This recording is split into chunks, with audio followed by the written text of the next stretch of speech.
Buongiorno a tutti, oggi abbiamo il piacere di ospitare Samantha Jane Clarke della Coventry University e in particolare lei lavora per un laboratorio che ha un bellissimo nome perché si chiama Disruptive Media Learning Lab e quello di cui si occupano è fondamentalmente gamification o serious games, cioè l'applicazione dei giochi per finalità serie. Il seminario di oggi è un'introduzione a questo argomento, che è un argomento estremamente attuale perché diciamo, il gioco ha da sempre delle finalità, se non altro didattiche, anche informali, ma in alcuni casi, e in questo periodo in particolare avviene sempre più di frequente, l'utilizzo consapevole del gioco per attività non soltanto didattiche ed educative, ma anche per realizzare qualcosa che abbia un obiettivo altro, è sempre più diffusa.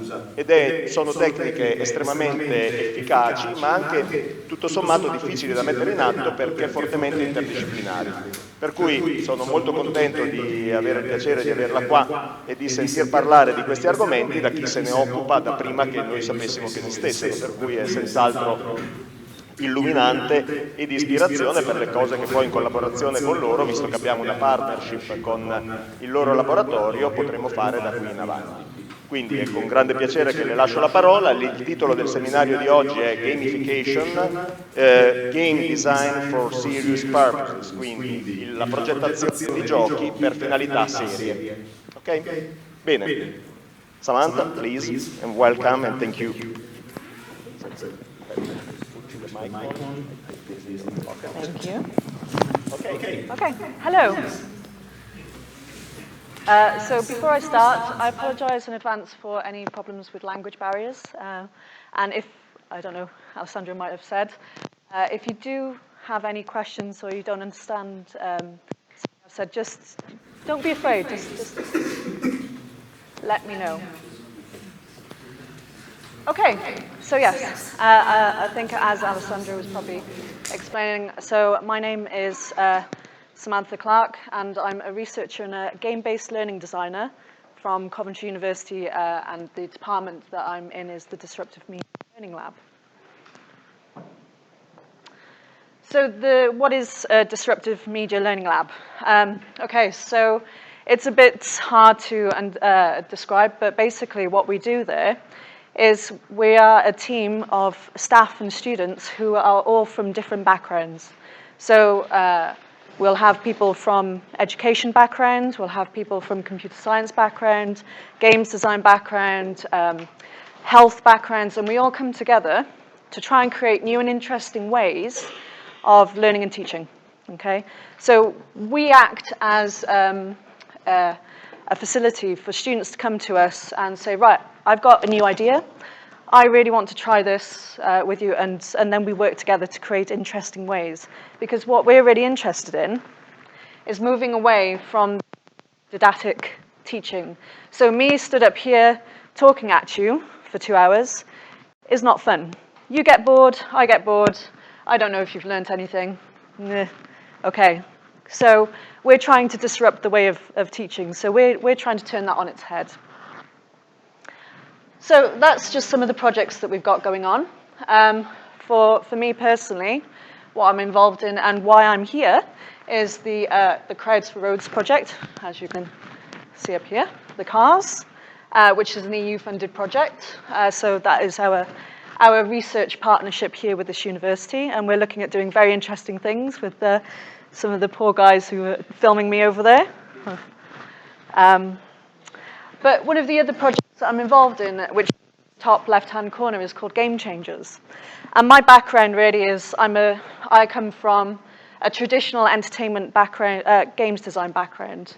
So I have worked at big games companies. I design games, and then my interests led into how can we use games to promote educational purposes. So again, this is just another, what I was saying is, so this picture here, this is part of our lab up there. We're in the middle of the library. So as you can see, all the students are huddled around on that's called the hill. So they're all working together, kind of. That picture's not great because they're all on laptops, so they're not really talking to each other, but you can kind of get the idea of the space is different. It's meant to promote creativity. So what do I do there? Okay, so as I've said, I am a game-based learning designer and a researcher. So what I'm really, really interested in, from my point of view, is looking at interactive experiences. So within games, there is obviously a lot of different elements that make up a game. For me, some of the most important things that drive motivation of why you play a game comes from some of these elements. So I'm really interested in play. How can we use play for educational purposes? Because at university level, we don't really use this. Children play all the time, and they play to learn. But when we get to adults, play is thought of as a frivolous experience. However, it's really important when you get to an adult and you learn how to play. You play with your identity, you play with your sense of self, you put on different masks. So I'm interested in how this connects to theatre, to theatrical elements, so using props, things you can touch, storytelling. Narrative is so important in games. It's a really driving force behind emotion and why people connect with what you're trying to say. So exploration, giving you the choice of freedom of how you actually learn. So why should it be me telling you that you have to learn this certain way? You need to give me an exam, not exam. You need to write a paper for me now. Well, some of you might not want to write a paper. Some of you learn better doing something, a different way.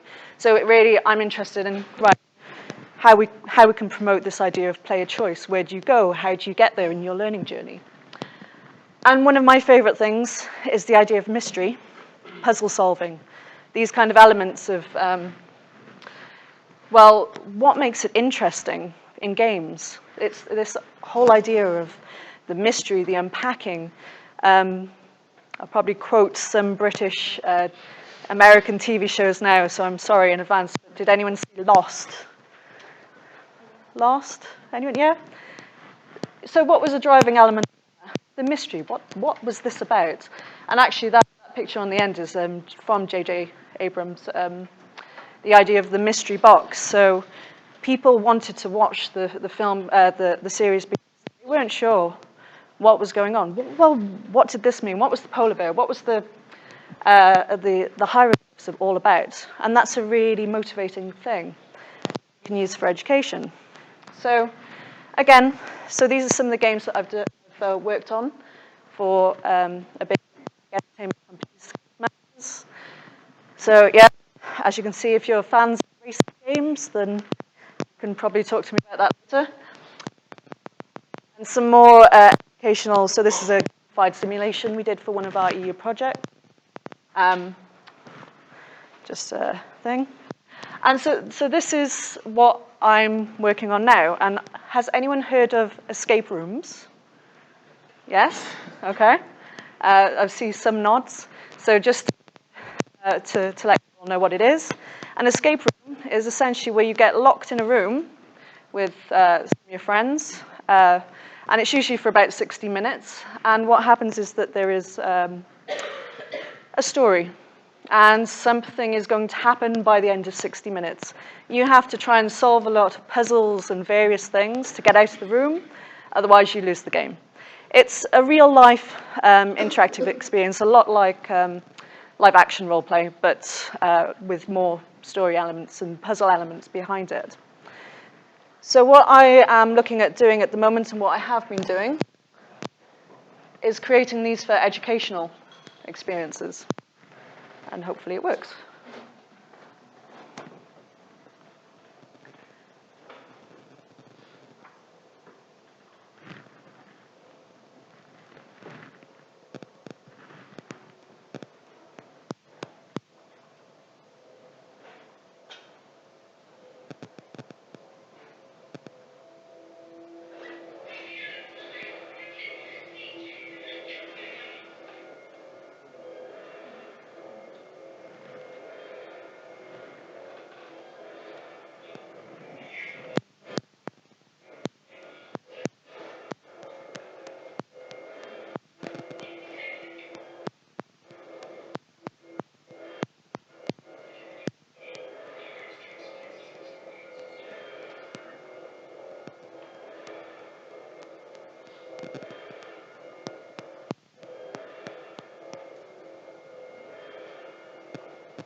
So the idea behind this was really looking at games for educational purposes. So what we looked at was how could we get learning objectives into this. So how we do it is we look at puzzle design, and then we match that with whatever it is that people want to teach. So if a lecturer wanted to teach computer science, we design a whole set of puzzles that would allow the players to experience parts of computer science.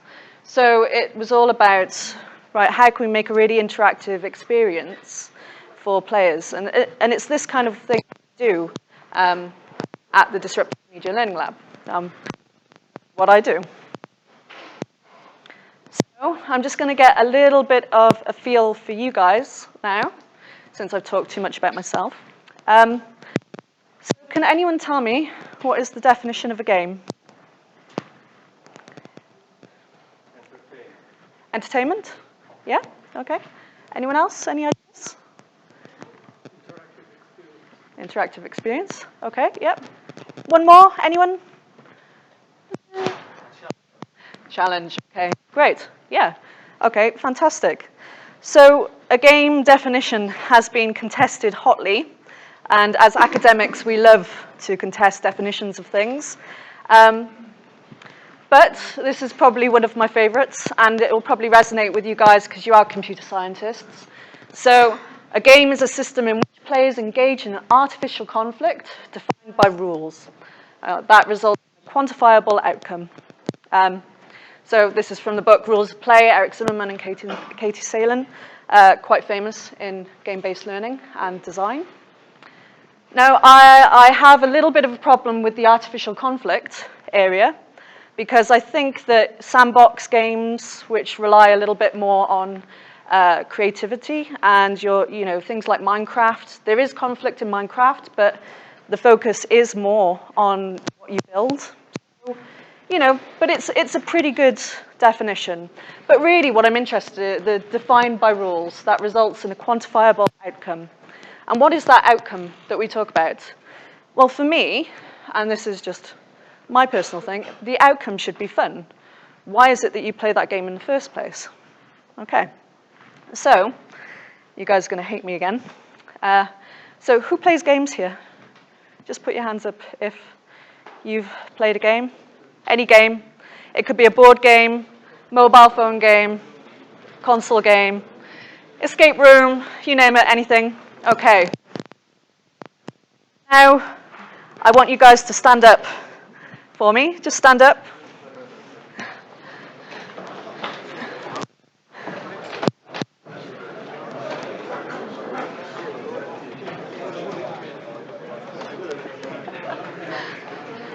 And you can laugh and point at some of your lecturers on the end who didn't put their hands up, because they'll sit down straight away.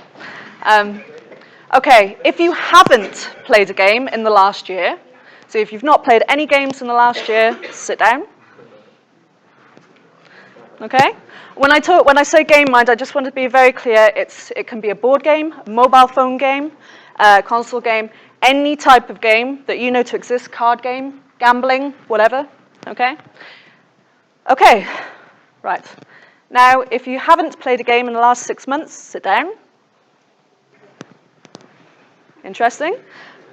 3 months. Okay. 3 months. Okay, let's go 1 month. Interesting. 2 weeks. Okay. 1 week. Okay, let's really bring this back. 2 days. Okay.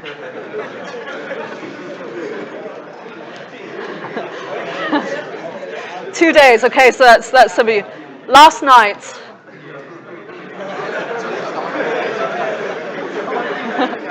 You guys that are still stood up, you are the hardcore gamers. Well done, you. Okay, so I'm guessing you guys played this morning. Sit down. Thank you. So wow, I mean, all of you have played games. That really goes to show that how powerful games are.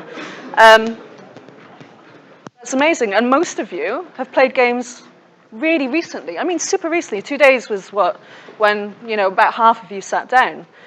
Wow, so there must be something about them. And you are all different. So what is it about the games that you play that make it enjoyable? Oh, so that was, sorry, everyone's stand up. So just to really kind of, so this is just this room.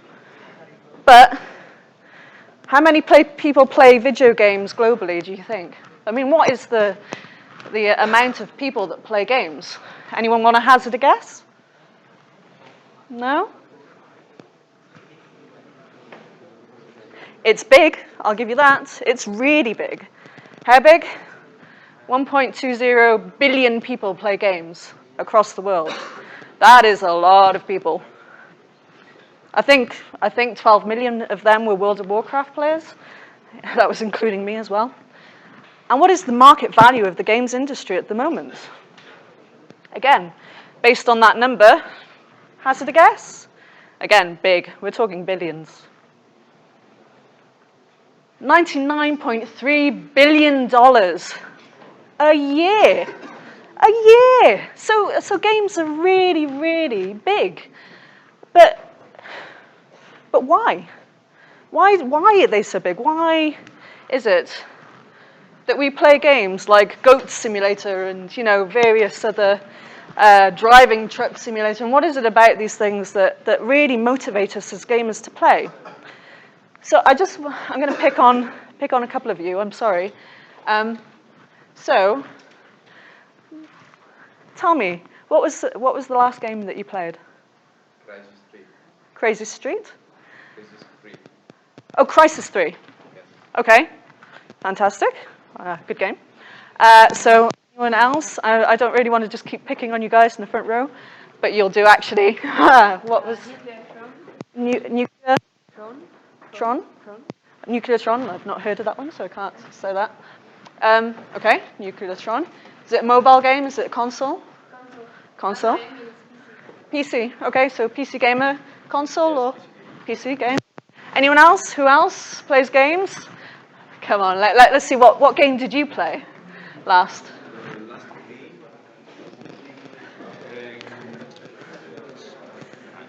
with my daughter, Indovina chi in italiano, I don't know the Okay. English.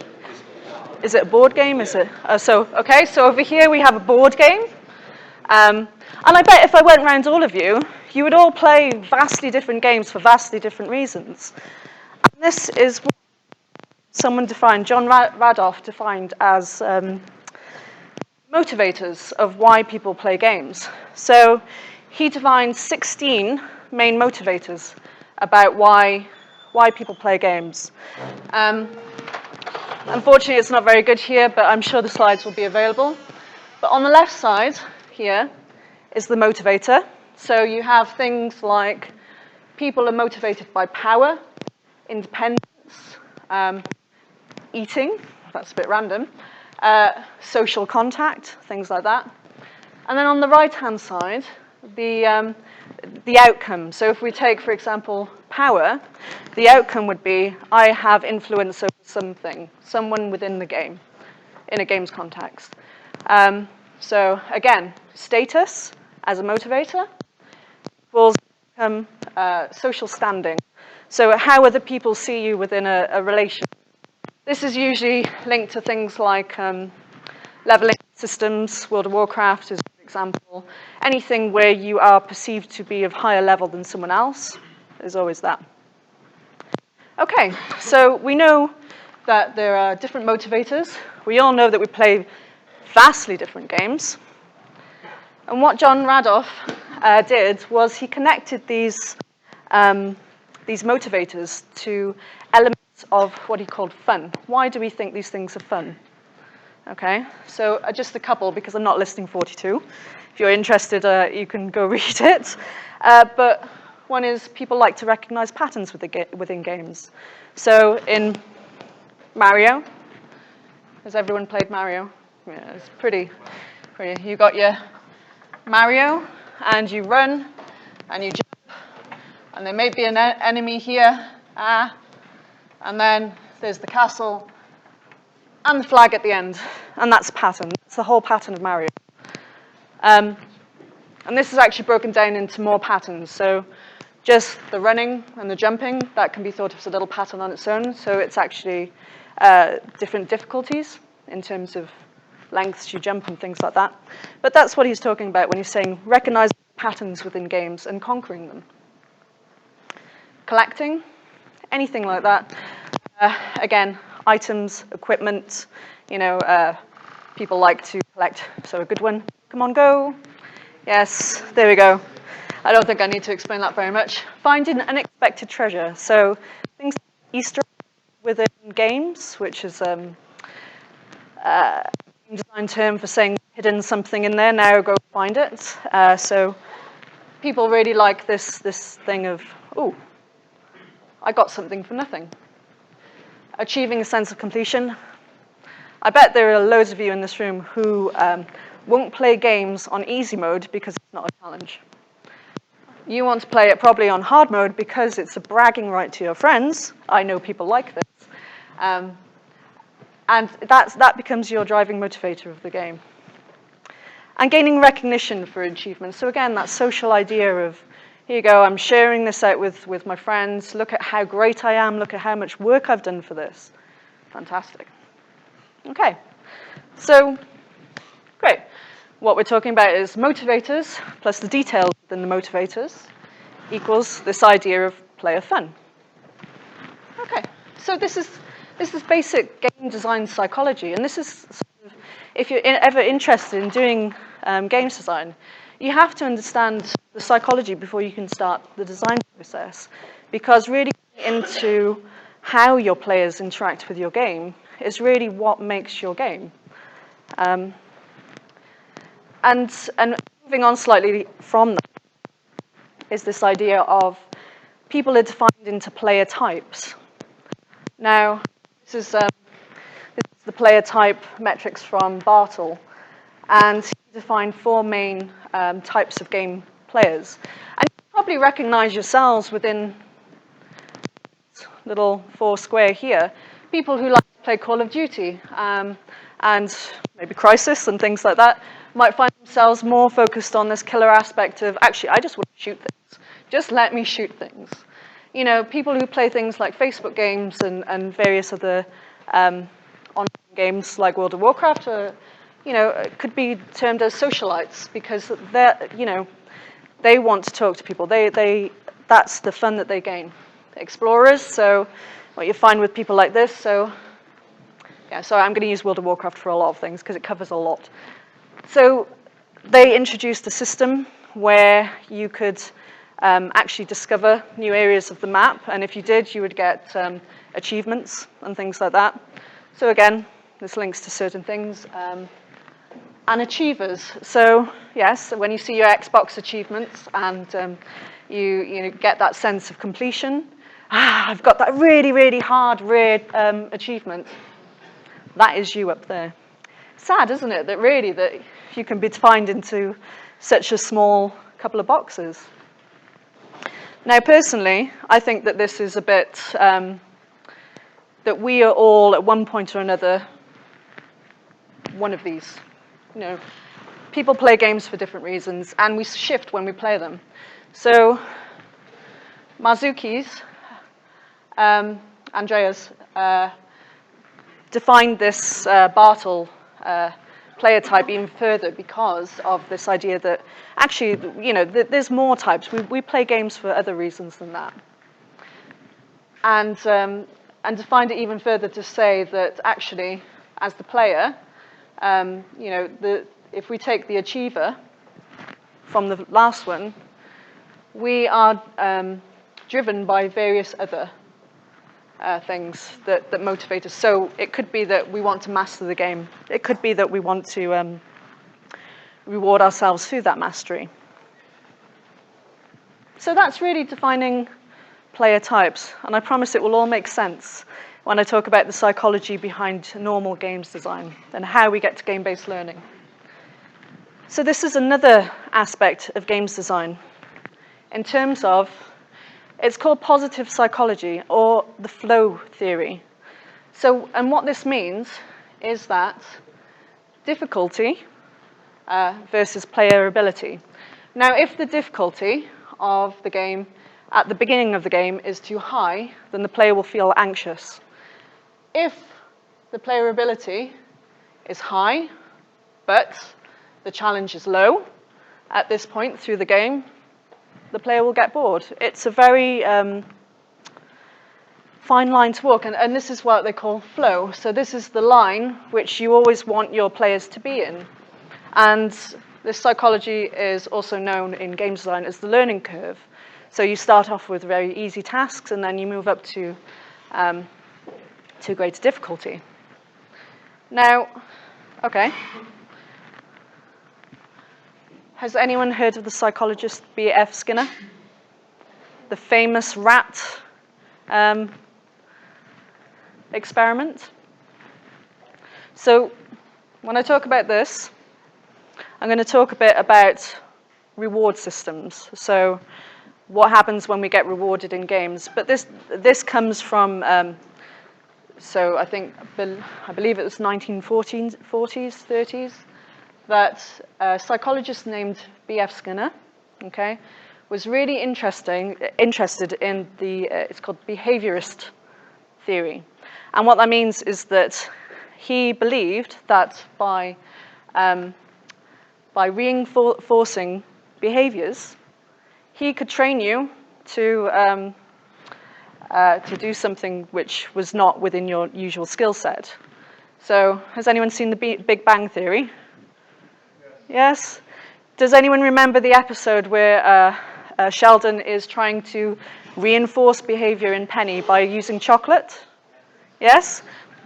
This is where it comes from. This is the actual theory behind it.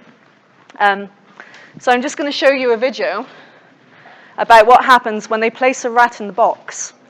And you have two rats, one which is very hungry, one which is not. And in the box there's a lever, which when they push it, it gives them food. Okay.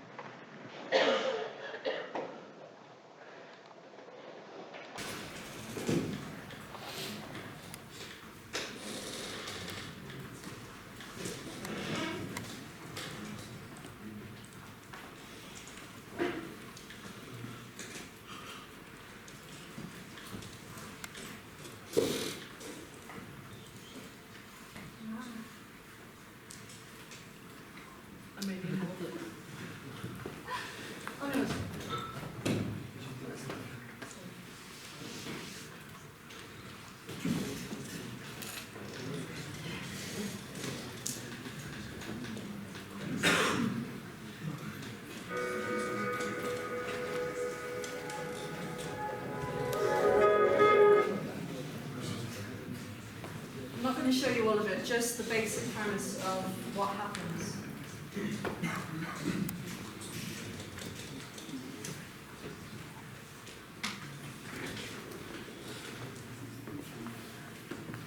Pale albino rat.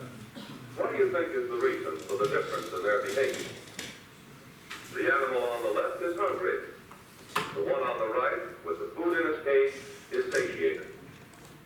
How will this difference in drive affect their... In order to see whether the difference in drive will produce a difference in learning, we're going to use an apparatus with two identical compartments. One for the animal that is very hungry, and another for the animal that is not hungry.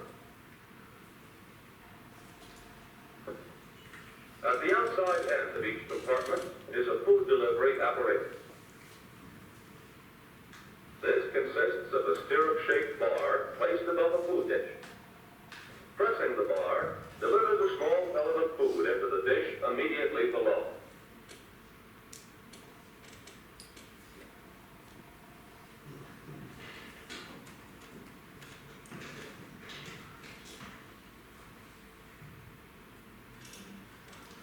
We will now put the hungry and the satiated animals into the apparatus and watch for differences in learning. After being put in an unfamiliar environment, both animals are active. But the hungry animal is somewhat more active.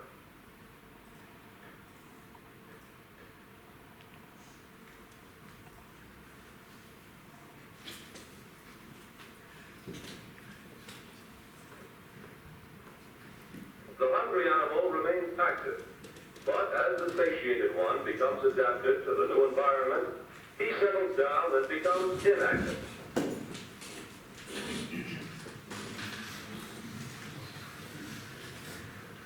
That's how I feel now about it. Watch the wide variety of responses which the hungry animal makes.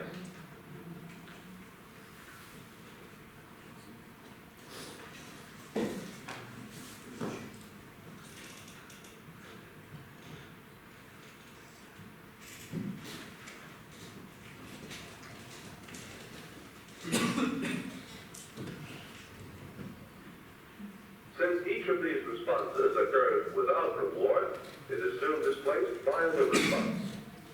The behavior is variable.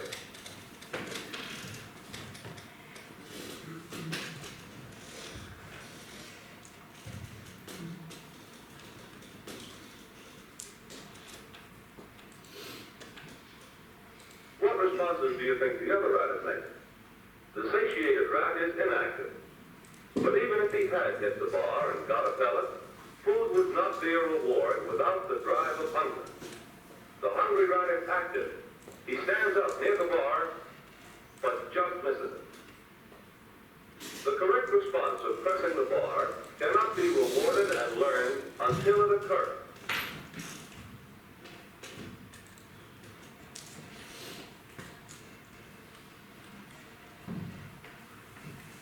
He approaches the food device, stands up near the bar, presses it, but since he does not see the pellet and the food cup, he is not rewarded. Now he finds the pellet and is rewarded for approaching the food cup. From now on, he confines more of his activity to the region of the food dish.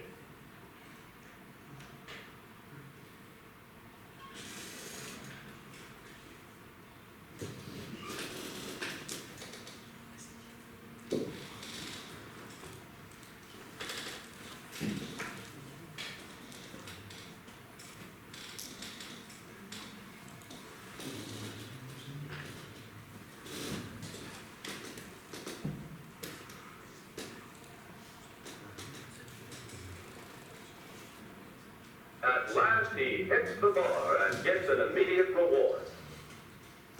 Has he learned? Will it take him as long to press? So I'm going to stop it there because You get the idea what happens. The rat learns that this is reward system. So this is where he gets his food.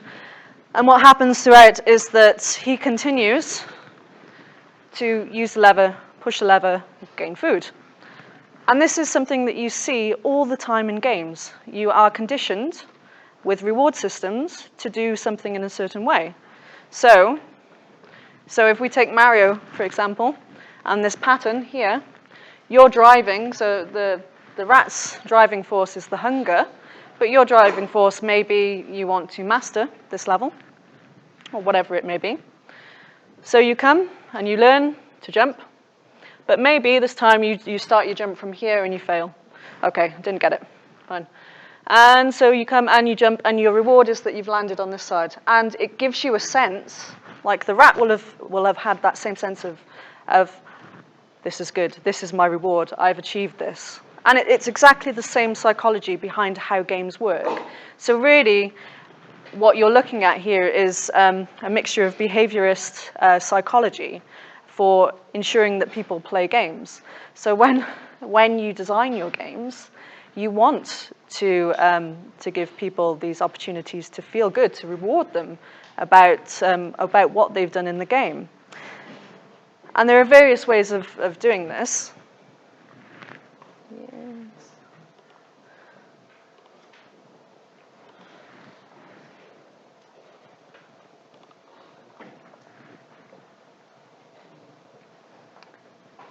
And what they found was, like casinos, like gambling systems, people are more motivated to continue to press that lever when it's a variable reward system. Now, what that means is that, so on the left with the rat, so this is a fixed ratio. So the rat presses the lever, they get cheese. The rat presses the lever, they don't get cheese. The rat presses the lever, they get cheese, and so on and forth. and that reinforces behavior over time. However, if you add a variable to that time frame, so in the first instance, the rat gets cheese. The second instance, the rat gets cheese. Third, no cheese. Fourth, cheese, so on and so forth. It becomes random. They found that behavior within the rat is motivated more strongly and is actually quicker. So they can get animals to respond, and unfortunately us as well, because that's what we are animals, to respond more quickly and change our behavior via the system. So, variable reward systems are good. That element of randomness. Am I going to be rewarded? Am I not? It's a bit of a gamble. It works. So I've talked really now quite a bit about some of the psychology behind game design and what really drives us to play games. But how does that fit into game-based learning? And, well, can anyone tell me what game-based learning is to start with? Anyone? Just a guess? Yeah? Yeah? Basically, yes. What game-based learning is with entertainment games which are completely made just for the sole purpose of entertainment, game-based learning is made with specific learning outcomes in mind. So within it, we expect you to play the game and have learned something from that process, something a bit higher level, because when we play games, we learn things anyway. We learn how to see patterns, we learn how to master these patterns and various other things. But game-based learning is a bit higher level. So if I wanted to teach you about some science or something like that, I would make a game which had these learning objectives embedded within it. Okay, but so how does this happen then? Because game-based learning education, surely this is different from traditional games. It's quite a different thing. But if we go back, and if I talk about these things now, so in a game-based learning educational mindset, you'll see that there's a lot of similarities between how we learn and how we play games. So different people in this room are sat here and they're motivated by different outcomes of why they are here. So someone might want a game in a job in programming. You're here because that is your goal. That is what you want to do. Great. Some of you might be sat here not sure whether you want to be programmers. You're here because you're not sure. That's fine. Some of you might be motivated from your parents. Some of you, might just be finding your own way. There's a lot of reasons why you guys are sat here today, and it's the same in why we learn. So what motivates us as learners comes from very different backgrounds. Okay, great. Which means we find different ways of learning interesting.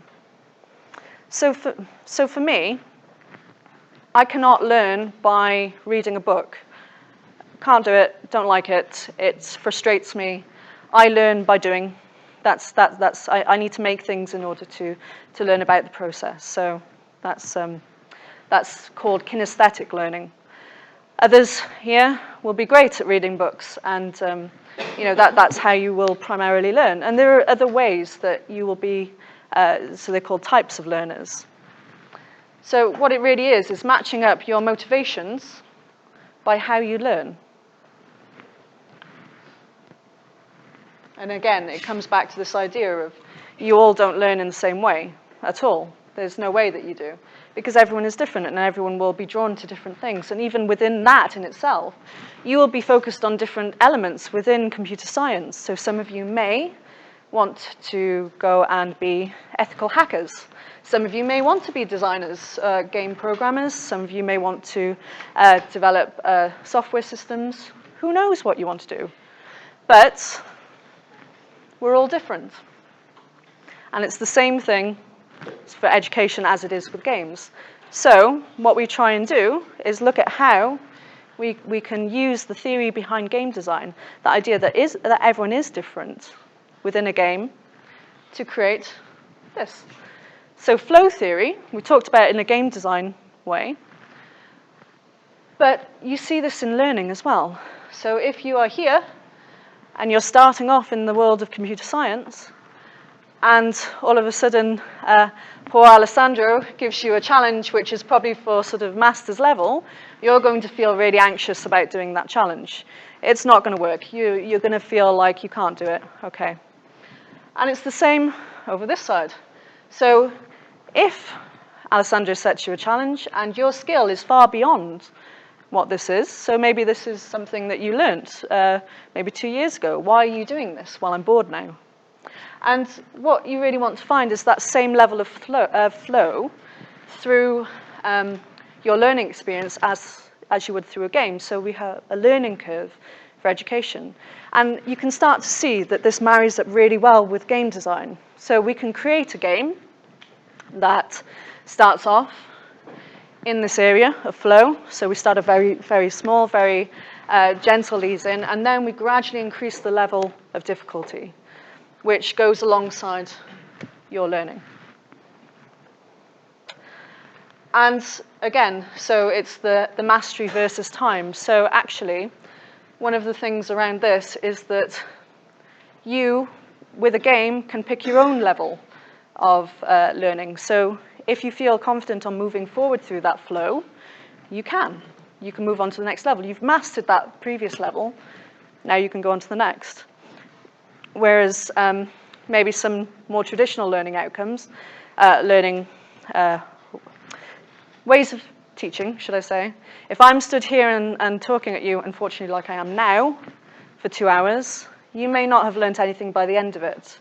However, if we work through it together on a one-to-one basis and we gradually came to it, with you as the driving force, you would probably learn a lot more at the end. So, and this idea of Skinner, okay, so we know where he sits in with games. So where does this sit into with education? Well, we all know that if you do an exam, you will get feedback from that exam. So the feedback could be good, it could be bad, you could do better, okay. So that feedback is not always the best type of feedback, because once you've done the exam, that's it, you're done. Well, that wasn't really helpful. You don't really want to go and resit an exam because you failed.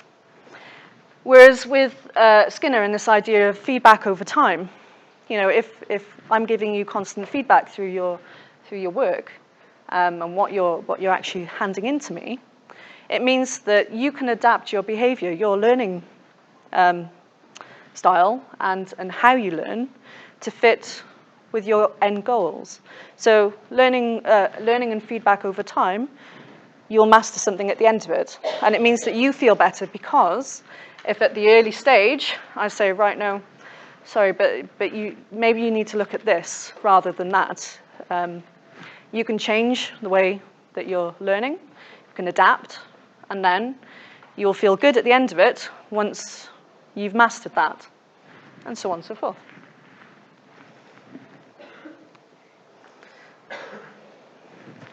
And there's a few other aspects of game-based learning that really come into play, which don't in a traditional learning setting. So, again, psychology. I'm sorry, guys. It's one of the big things if you ever want to do games design. The constructivist theory is an educational philosophy, okay? And what it means is you learn by doing. Essentially, you learn from the world around you, which is what game-based learning is. You learn by doing. So you are doing something, and you're learning by doing. And this is really what game-based learning is centered around. So if you're interested in looking at more of how game-based learning works, I would suggest looking at how Pagott and Dewey define this philosophy, because it really is the driving force behind how we learn through games. And I've talked a little bit about patterns within games. And you'll probably learn, or you probably know that there's patterns in your learning cycle as well. So again, this might be you.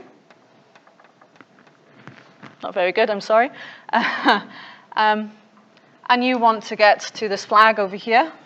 But there's going to be various hurdles and whatever in between, which is going to be your learning. So this could be an exam. This could be a hand in. This could be Alessandro shouting at you. Who knows? But essentially what it is that you're going along this pattern and trying to figure out the best way through your course.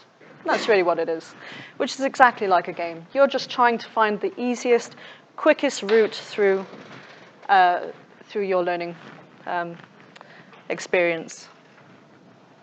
Now, the one good thing about this is that, well, in a game scenario, you have the option of failure. And again, it comes from the idea of regret psychology, is that actually, if you fail within a game at this point, you die. Oh dear. It's fine because you can start again.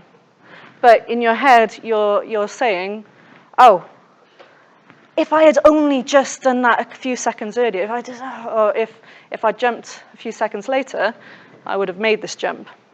And that regret spurs you on to actually complete the game. Because you think to yourself, I could do this. No, it's fine. I just need to rethink about how I do this. Now, the problem with the traditional learning path is that you may get to the end of your exam, and you've failed, and actually failure at this point is quite bad. You may have a chance to resit it, but you may only have one chance to resit it. And that's not great. We don't promote a sense of, the idea that failure is good because you learn from failure. I mean, when you start off at level 1, or whatever, at this point, of course you're going to fail and fail again, but you will at one point master this, and you will go on and on and on. This traditional system doesn't really give you a chance to do that, because when you fail at this point, you're branded as that failure. You're no good. Oh, you can't do this. So what games really do is they help facilitate this idea that failure is okay, because by failure we learn and we can continue to progress.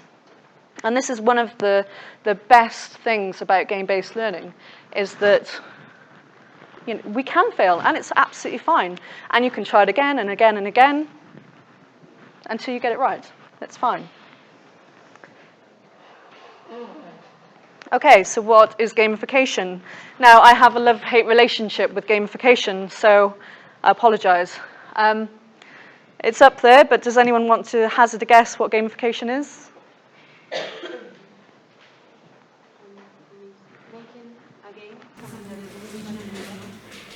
Yeah, so it's a slight variation on game-based learning. What it means is that they've taken elements of a game, mechanics, technology, reward systems, whatever it is, and they've put it again into a situation where it's not entertainment-based. So it could be. So here's a couple. If anyone's heard of Zombies Run, it is a fitness app, and basically you put it on, you run your miles, but what they've done is they've taken the idea of narrative and zombies, and what they do is every so often in the app there'll be zombies that are chasing after you. So it makes you run faster. This is the theory behind it. So you do more, you push yourself more.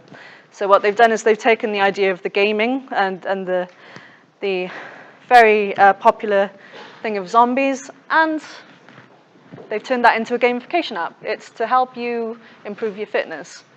Pokemon Go as well, although not made to be a gamification app, it really is, because actually in order to hatch your eggs, you have to walk X amount of kilometers.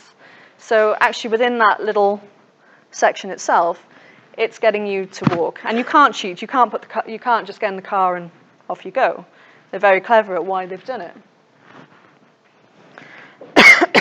Now, I've said I have a love-hate relationship with gamification because, unfortunately, gamification has been taken by businesses and used as a marketing ploy to basically try and manipulate people's behaviors. So what we were talking about before, because that's what games are good at doing.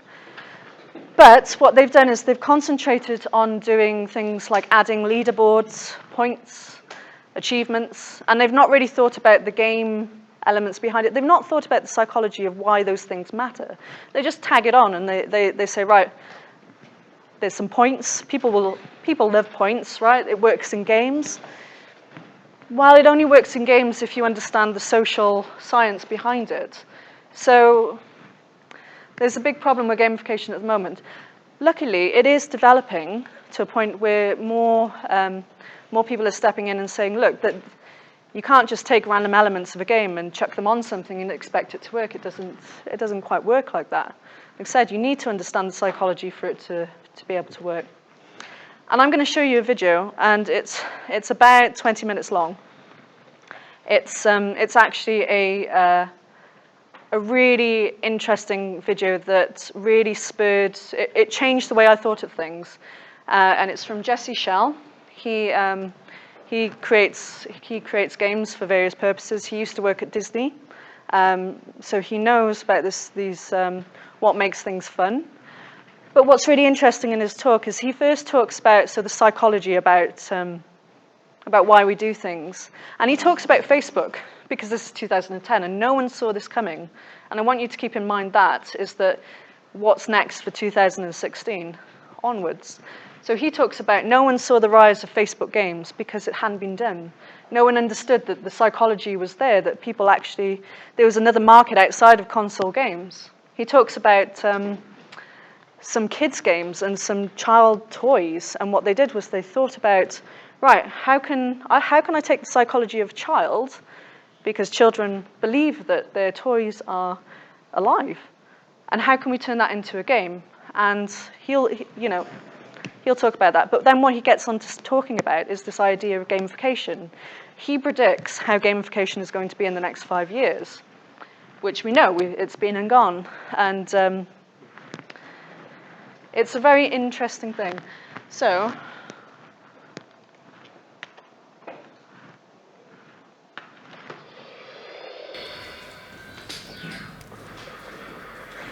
and hopefully you can hear it. Okay, so today I'm going to talk about beyond Facebook. Beyond Facebook. And I thought this was important to talk about because everyone just talking Facebook. So many of you people in this room called me up and said, can you talk about this farm? And it's hard for you to see beyond it. And I figure if we can't talk about the future, it dies. What are we going to be able to talk about?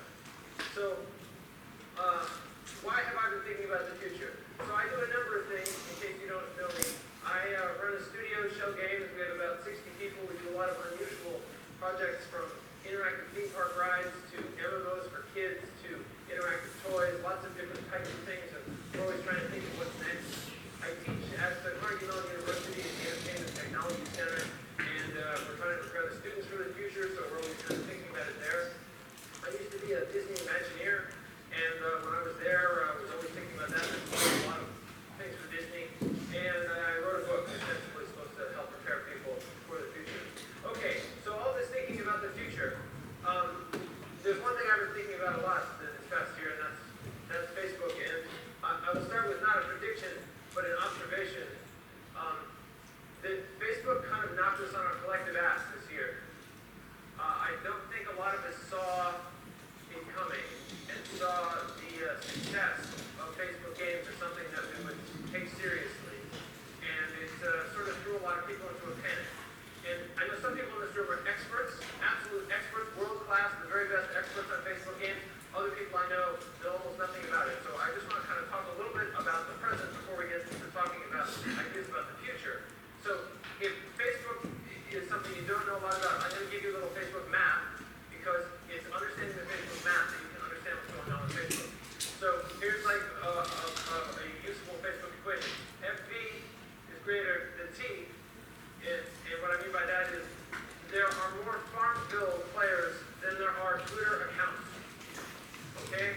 So Facebook is very big, in case you didn't know that it was big. It's actually quite large indeed. Okay, so here's another equation.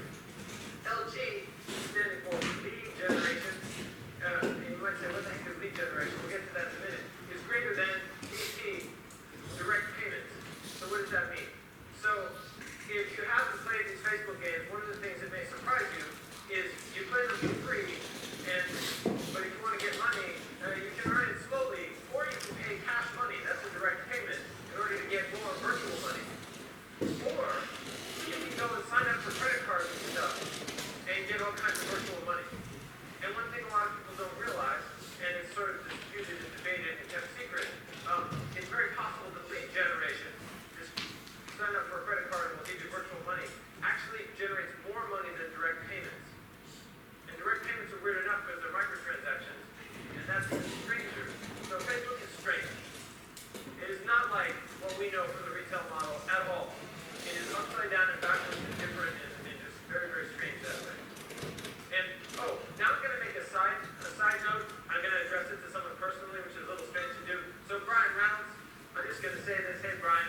Brian, if you guys do not make a Farmville slot machine where every time you win, you get cash money, and every time you lose, you get virtual money, then you are stupid. Because that would make you the richest person in the world. Okay, back to the Facebook map. All right, so now here's another equation that is a little more complicated. You have to bear with me. EA minus 1,500 full-time employees plus Playfish minus $300 million in the same day equals what in the world is going on? The world has gone crazy, apparently. 300 million a day from Facebook Apparently. games. So, Facebook is terrifying. Now, I'm not saying necessarily EA made this move out of panic or terror. I don't know. But I know that when I heard about it, I was terrified, personally. And I think a lot of other people were, too. So, anyway, so there's Facebook for you. Facebook in a nutshell. It is big. It is strange. It is terrifying. Okay, but is it really so terrifying? Maybe terrifying is the wrong word. It's more unexpected. We didn't see it coming.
a year for that.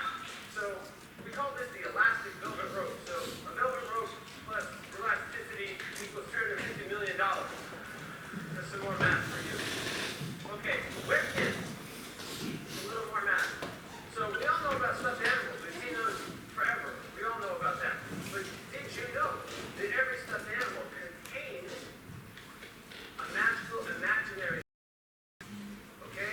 This is an understanding about the psychology of children that most people did not appreciate. When as grown-ups we think of the stuffed animal and there it is. It's, you know, just a lump of stuff. But for a kid, there's that, but then there's also this magic one that lives inside. One that like laughs and cries and sings and dances. And all the children know this, but we as adults don't think about it. The Western people said, we're going to take that little guy and put him on the screen so you can see him. And the children were thrilled because it's the first time they've been ever able to see that. And there's a second psychological part of it for the parents, that $12 is equal to $20 in the minds of most parents. They can't tell the difference between these two numbers. So normally a $12 stuffed animal that costs $20, they say, oh, that's about the same. And they pay it, and you can fund a giant MMO with that. Okay, so this second part now, you focus more about so the rise of gamification. There's definitely a lot of psychology here. Okay. Because if someone had said, hey, we're going to make a text-based mafia game that's going to make over $100 million, you'd say, I don't think you'll do that, right? But then they went ahead and didn't care.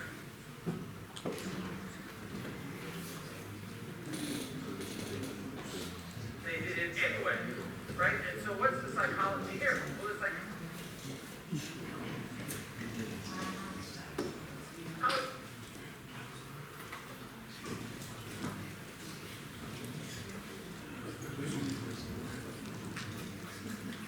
mafia wars. There's definitely a lot of psychology here. Because if someone had said, hey, we're going to make a text-based mafia game that's going to make over $100 million, you'd say, I don't think you'll do that, right? But then they went ahead and didn't care. They did it anyway, right? And so what's the psychology here? Well, the psychology is Facebook, right? This is your real friend. It's not just a virtual world anymore. It's your real friend. And you're playing and it's like, oh, that's kind of cool. It's my real friend. But then like, hey, my real friend is better than me. How can I remedy that? Well, I can play a long time, or I can just put $20 in. And it's even better if that $20 that I put in validates something that I know is true, that I am greater than my college roommate Steve from back in the day, and then I can verify that. And then you combine that with the psychological idea that anything of rationalization, anything you spend time on, you start to believe this must be worthwhile. Why? Because I've spent time on it. And therefore, it must be worth me kicking in $20 because look at the time I spent on it. And now that I kicked in $20, it must be valuable because only an idiot would kick in $20 if it wasn't. Okay. So there's a lot of psychological cleverness going on with these things. And it's interesting to think about, we all talk about, oh, finding the fun, and we thought of fun ideas, and we thought of clever game ideas. But who does brainstorming for new psychological locks and keys? Not very many people do that. And that's something worth thinking about. Are there new psychological angles that you can find? Because every single one of these has succeeded of a clever psychological angle. But there's more than that. There's something else these have in common, not just these psychological tricks. What these all have in common is they are all busting through to reality. We're used to, in the old days of gaming, being all about fantasy. It's all about fantasy. And Big Gordon used to say, we don't care about realism in games because people come to our games to escape from reality. And so we have this strong belief that fantasy is the thing, but every single one of you can break through into reality in some interesting way. And we don't feel good about reality as game designers. We're a little uncomfortable about reality. We talk about realism, but we don't get realism in the game better sometimes if it's the right kind of realism. But normally looking at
hunger to get to anything that's real.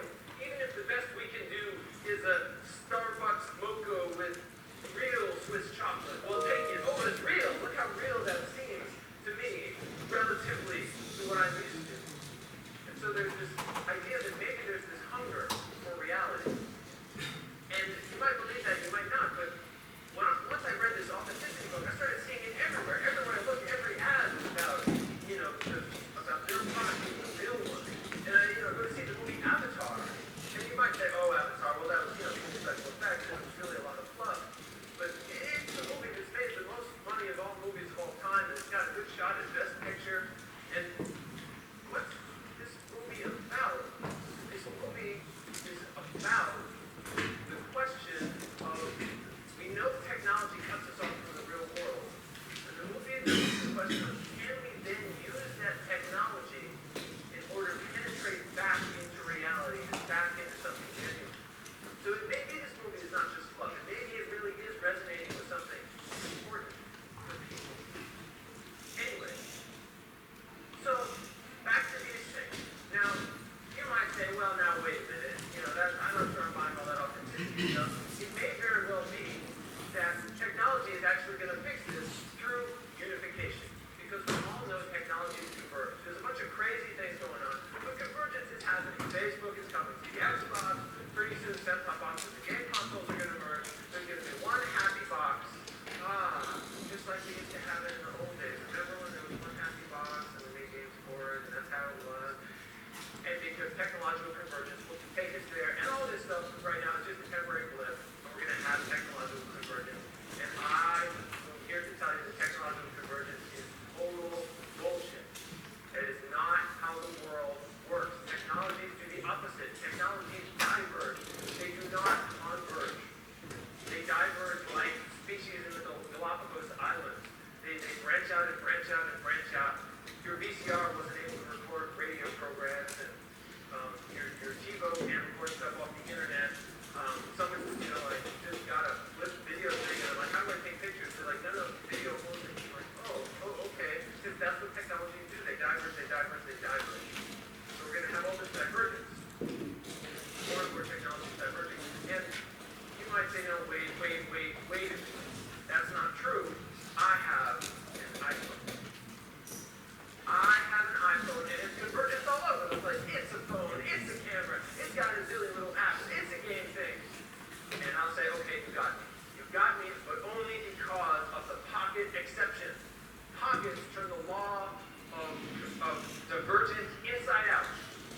Not the pocket, but the law. And this is not the first time, right? Remember the Swiss Army knife, right? All the iPhone is a modern digital Swiss Army knife, right? And a Swiss Army knife is really useful in your pocket with all that stuff converged in there.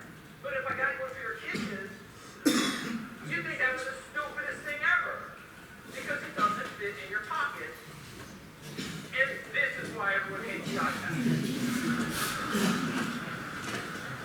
It's a giant digital Swiss Army knife, which is just stupid. Okay, anyway.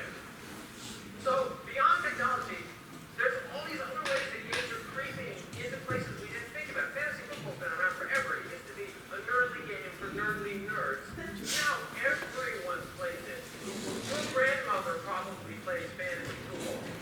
Like, everybody is playing it. It's just everywhere. It's a game that leeches off the game. Geocaching.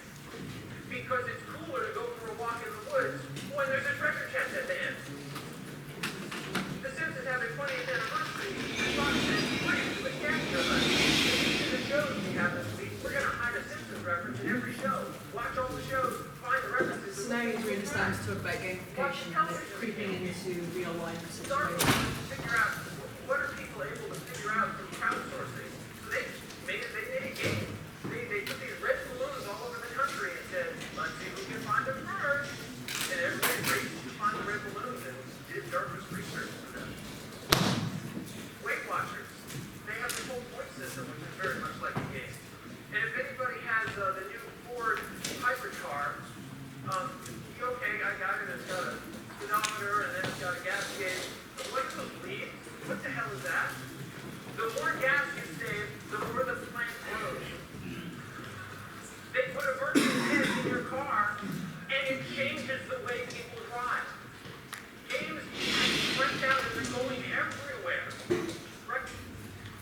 I'm going to stop. There is a final bit to it if you're interested in watching the end.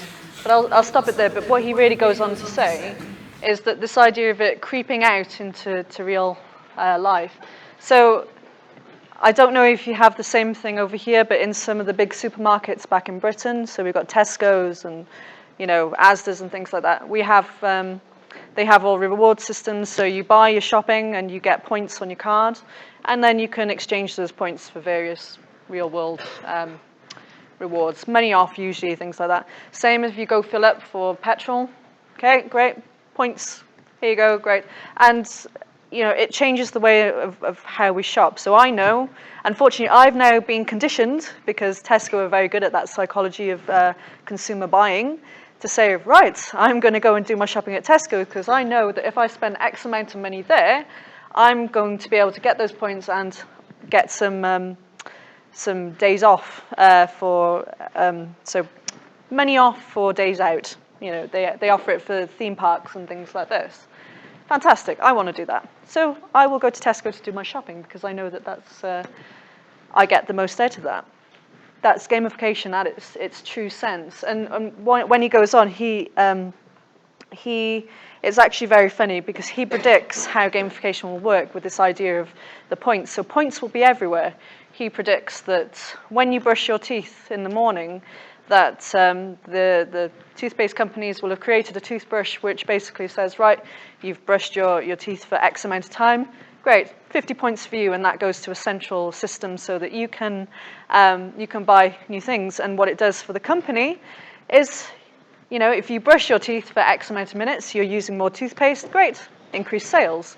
So, and it gets very, very silly. It kind of says that points will basically be everywhere.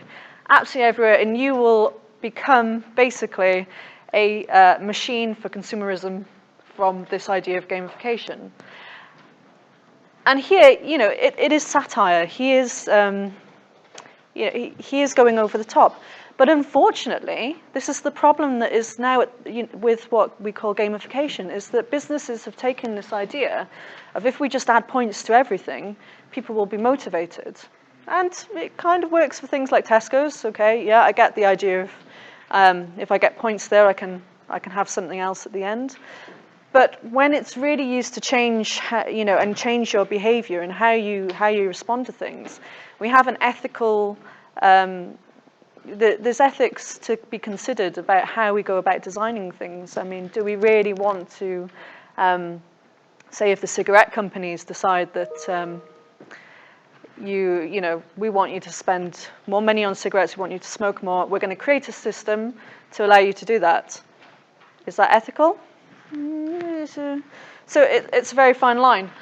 But also, points is not the be-all and end-all. So what we need to do and what we need to predict for the next 5 to 10 years is really where we are now, and we look at our sense of what it is that we've got out there, games-wise, in the entertainment world. So you can tell it's old because he's talking about Guitar Hero and things like that. But what he's saying is that no one saw this. This came out from nowhere. It completely took the games industry by surprise. And when it came, the people who were there going, I've thought about this and the psychology behind it, they made billions. You know, I mean, of course he's going to talk about the money behind it because he is a businessman at the end of the day. But it really shocked the games world, and it changed how we thought about design and how we do this. And taking those ideas forward, what I'm really interested in is how we can predict what's going to be the future of games, and then how does that translate into game-based learning? How are we going to find new and exciting ways to help people learn better? Because we know that games and learning go hand in hand. They have very similar psychological underpinnings, and the process is the same. So where are we going to be? And that, for me, is the biggest question. And if you guys ever decide to branch out into the world of games, great. Even more so if you decide that, actually, no, there's something behind games-based learning and gamification. I want to try my hand at that. Well, then what I pose to you is to think about what Jesse has said and what I've talked about today about the psychology behind the design. How are you going to change the world with your designs? So how are you going to ensure that whatever you design is going to be fun, engaging, motivating? And is it going to be completely out there? Is it going to be something new that no one has ever experienced before? Because remember, this was 2010. But if we think about it now, Guitar Hero, yeah, it kind of makes sense. But the next Guitar Hero, it's not done yet. So what is it going to be? And that's my question to all of you, is how are we going to make the world of game-based learning, gamification better? Okay? So thank you for...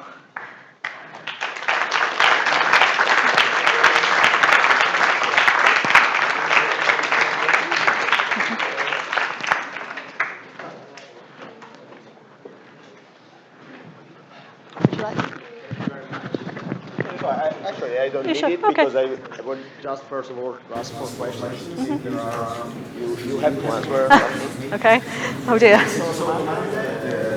Italiano in inglese, eventualmente traduciamo se sono in italiano. E quello che abbiamo visto è stata una cosa molto interessante e un'apertura mentale notevole, perché non è un discorso da informatici, ma è un discorso che spero che ispiri gli informatici su che cosa effettivamente si può fare per mettere in pratica e sfruttare in qualche modo le cose che ci ha appena detto. Quindi se avete delle domande da fare o anche contestualizzate, fatele pure, e quindi vi do il tempo di pensarci, e altrimenti tra un attimo vi dico qualcosa su che cosa facciamo insieme, così.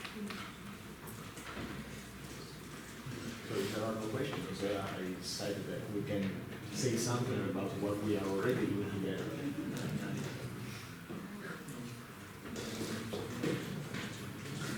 No questions? So we keep speaking? Good. Okay.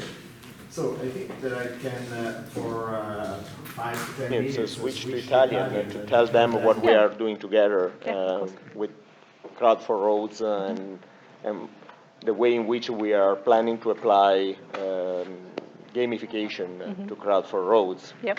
Okay, thanks. So I take your mic. I can go sit down? Yes. Yeah, as you like. Okay, thanks a lot. Okay, so here we are. Passo all'italiano per dirvi 2 parole sulla collaborazione che abbiamo già in atto con loro. È una collaborazione che ci vede impegnati in un progetto europeo, quindi un progetto finanziato dalla Commissione europea, per fare che cosa? Per unire 2 idee che sono già in qualche modo sul campo. Una è l'idea di quello che chiamiamo crowd sensing, cioè il fatto di affidare alla folla diciamo, il monitoraggio di parametri che nessuno e neppure nessun ente potrebbe monitorare con altrettanta efficacia, e in particolare la cosa a cui l'abbiamo applicato è stato il monitoraggio della qualità delle strade, che è una cosa che è sotto gli occhi di tutti ma che nessuno in realtà conosce, e grazie al fatto che gli occhi di tante persone che guidano, che sono passeggeri di autoveicoli, consentono di avere una percezione della qualità delle strade costante, abbiamo creato un'applicazione che si chiama Smart Road Sense, che sfruttando gli accelerometri che sono a bordo dei nostri cellulari conferisce dati sulla qualità delle strade su cui noi viaggiamo a un server che li aggrega, li rimappa sulle strade e produce dati aperti aggiornati ogni 6 ore sulla qualità delle strade. Questa è un'applicazione. L'altra applicazione invece è BlaBlaCar, che è il nostro partner, e BlaBlaCar si occupa, come sapete, di trip sharing, cioè della condivisione di viaggi in auto per ridurre le emissioni, ridurre i costi che i passeggeri pagano per viaggiare, e quindi la condivisione è un valore. Quindi l'idea è che unendo la condivisione di dati e informazioni e la condivisione di viaggi si possa contribuire dal basso e quindi collettivamente alla sostenibilità della rete stradale, che è uno dei, anzi non uno dei valori, ma è l'asset, cioè il bene di maggior valore di ogni Stato. ed è anche il maggior fattore di sviluppo, quindi si parla di tecnologie, si parla di internet, si parla di tante belle cose, ma non c'è niente come la rete stradale che contribuisca allo sviluppo di un paese. Quindi l'idea è questa, e a questo applicheremo insieme a loro gamification. In che modo? Sfruttando tutte le cose che sono appena state raccontate per cercare di motivare maggiormente le persone, da un lato, ad utilizzare Smart Road Sense per conferire dati sulla qualità delle strade su cui viaggiano, e dall'altro per incentivarle a viaggiare insieme.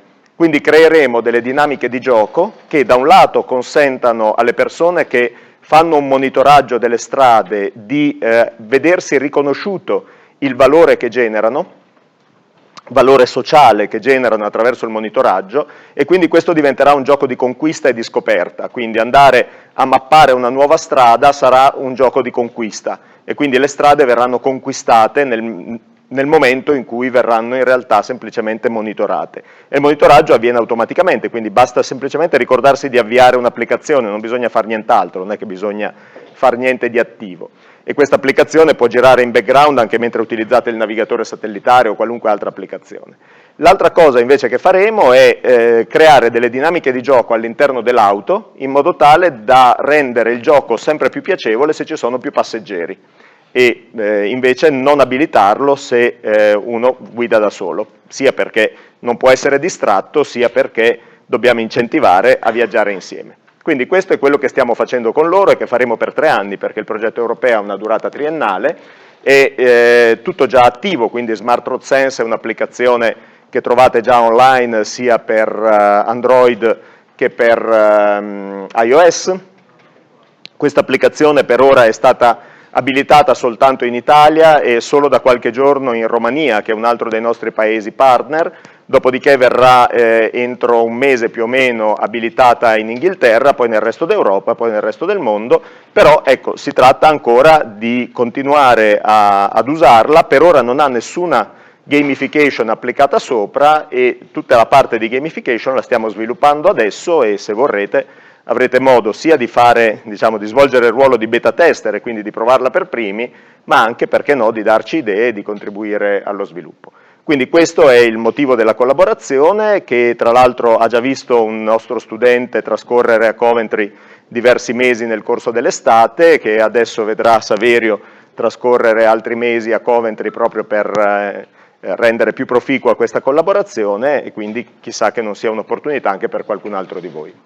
Bene, se non ci sono domande, con questo si conclude il seminario. Io vi ringrazio per l'attenzione e vi ricordo che tra poco invece abbiamo la lezione di architetture sempre in quest'aula. Grazie.